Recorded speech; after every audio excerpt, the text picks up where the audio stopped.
The Boston Celtics might be on the verge of a ruthless shakeup that could save their dynasty and obliterate. The Boston Celtics may have just stumbled upon the most cold-blooded, financially ruthless solution to one of the NBA's most nightmarish problems: the luxury tax trap. According to a daring three-team trade proposal from Eric Pincus of Bleacher Report, Boston could slash a jaw-dropping $233.8 million from its combined payroll and tax obligations, all while preserving a playoff-caliber roster for 2025-26. But here's the catch: that playoff-caliber roster may have to battle without its cornerstone. Jayson Tatum, the franchise's six-time All-Star and heartbeat, suffered a devastating Achilles tendon rupture during crunch time of Game 4 against the Knicks. His absence isn't just a temporary setback, it's a flashing red siren that could derail the entire next season, or worse, recalibrate the timeline of the franchise entirely. Tatum's injury comes at a moment when Boston is staring down a financial black hole. Even before re-signing aging veterans like Al Horford or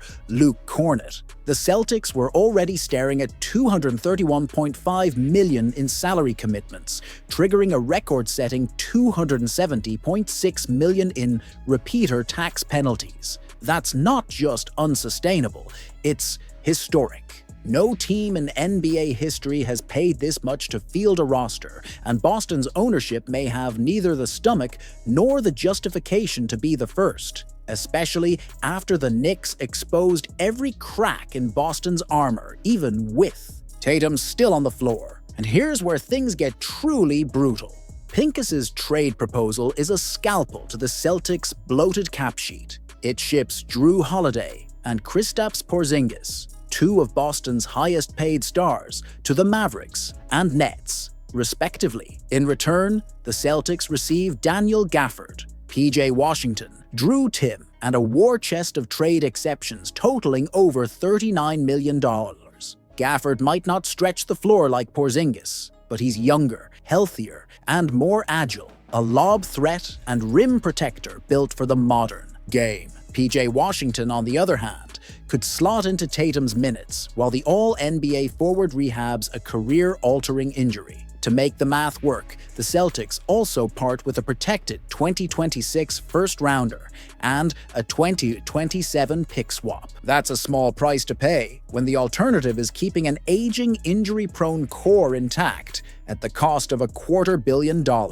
Here's the most chilling part. The trade implies that the Celtics are no longer married to the idea of a big three. Jaylen Brown may remain, but Holiday and Porziņģis, two veteran stars whose contracts no longer align with Tatum's uncertain future, are now expendable in the name of cap survival. If Boston goes through with this, it's not just a cost-cutting move. It's a cold, calculated repositioning of the franchise around a timeline that assumes Tatum won't be Tatum again for a while. Ownership under new boss William Chisholm appears, ready to do the unthinkable: downsize the roster, not out of failure, but out of financial foresight. If Horford or Cornett are retained on cheap deals, Boston could drop its luxury tax bill from $270.6 million to just $63.2 million, freeing up flexibility to pivot faster than any other contender in crisis. What this trade reveals isn't just savvy front office math.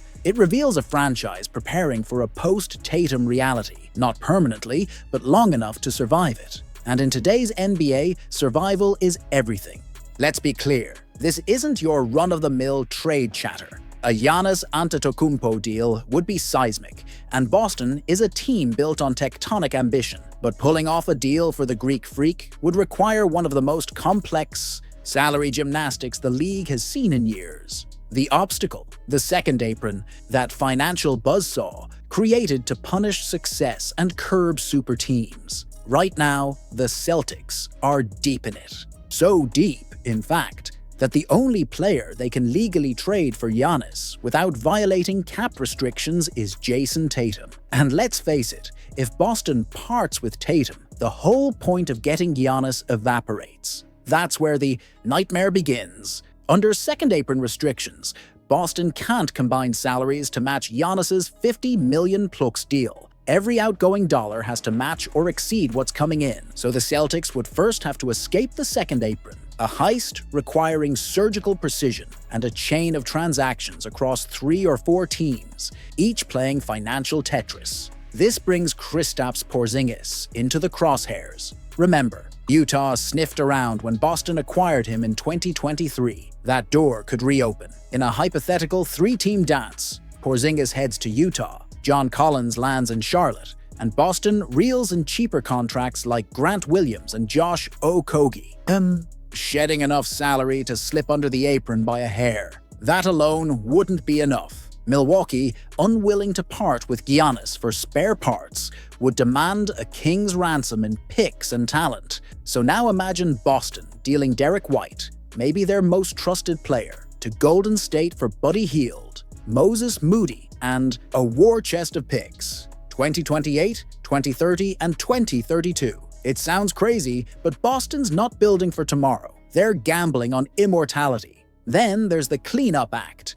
Boston could package Hield, Okogie, and one of those picks to Washington, who conveniently holds a massive trade exception and could absorb the salary for a protected second-rounder. A legal but laughable exchange. On paper, that exists solely to keep Boston's books balanced. If all that clicks, Boston could finally offer Milwaukee a package that's technically viable. Jaylen Brown, Jordan Walsh, or Xavier Tillman, a lightly protected 2026 or 2027 first-rounder, Golden State's 2030 and 2032 picks, and a 2031 pick swap. That's 3 firsts and a swap for the right to pair Tatum with Giannis, a duo so terrifying it would vaporize opposing defenses. But then comes the cruel irony. Tatum won't even be there. Not for most of next season, maybe not at all. He's dealing with a significant injury, and rushing him back would be reckless. That means Giannis arrives to carry a depleted squad with aging veterans like Horford and Holiday,